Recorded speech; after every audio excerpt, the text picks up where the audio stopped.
Deka. Angeni kaka Pascal Nobat bende loso enido thuolo mar chopo Rome. Angeni kata isekalo Rome koro kine mano biro Kenya ka higa mar 2015 nodo thuolo mar wuok Kases Eldoret mochopo Nairobi ka. To in kaka Jakopere Papa Francis ipare yo machal nade neno mari kuome tim kod kido mare kaka papa. Kama nanyakla first Pascal oselewo maber ahinya kata sister watch ball walk neno to kiduoka yalo fariyo gapaga beach microphone mari kona no lal medosa obiabia kama mondo mi olose mana sani sama wantiere kar ka mondo mi wayud neno ni kama entiere nitie kumoro kae mani kuno wa kendo mana kanyalo yudo kanyo ka to bange abire sister ngeni koselos kara mara William angayo thuolo mar winje to kata kamano nyako Ramogi jwange wacho ni pogruok mantiere kinda Papa mano John Paul kachel koda ka Papa Benedicto mara par koda auchiel mano John Paul mara riyo kod Papa Francis wacho ni Papa John Paul mara riyo ne omedo paronwa kaka oganda gima wayie iwacho ni what we believe ka Papa Benedict mara par koda auchiel to ne upuonjo oganda gima omiyo onego wabed kod yie kata wawinj yie wa motegno. Papa Francis ne otang'onwa kaka onego wabelieve iwacho ni en otang'onwa how we believe. Pogruok mabende iwacho ni Papa Francisco obedo godo ka irango kod papa mamoko. Sister nyayudo mana paro mapiyo e wiye kar kae man mondo mi ilernwa kai opogore kod Papa Benedicto kod Papa John Paul mara riyo eyo machal nare nikech en wacho ni koro en notimo gigi wacho ni kako nego bedni wadak eye maro achiel kachiel.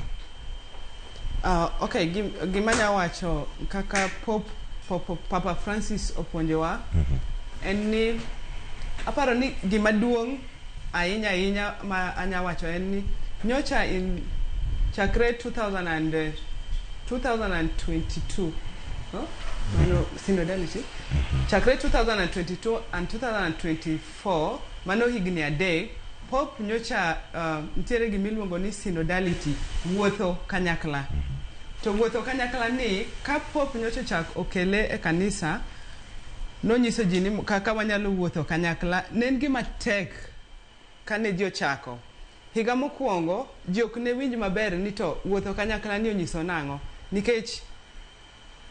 maybe samoro nyocha waparo ni wawuotho kanyakla lakini ka koro nyocha Pope chako pimonwa kaka onego bed ni wawuotho onego bed ni wawuotho nade maybe mane gima how do we do it onego bed ni wawuotho nade koro gini oketonwa kuom higni adek mondo mi ji understand ni onego bed ni wawuotho kanyakla kata in japadri kata in sister kata in ng'at ma okobedo ordained kata in nyathi ntiere kaka wanyalo wuotho kanyakla achiel moki iketo ubaguzi ni an kan ja sister to deka cha okend ja padri akete aside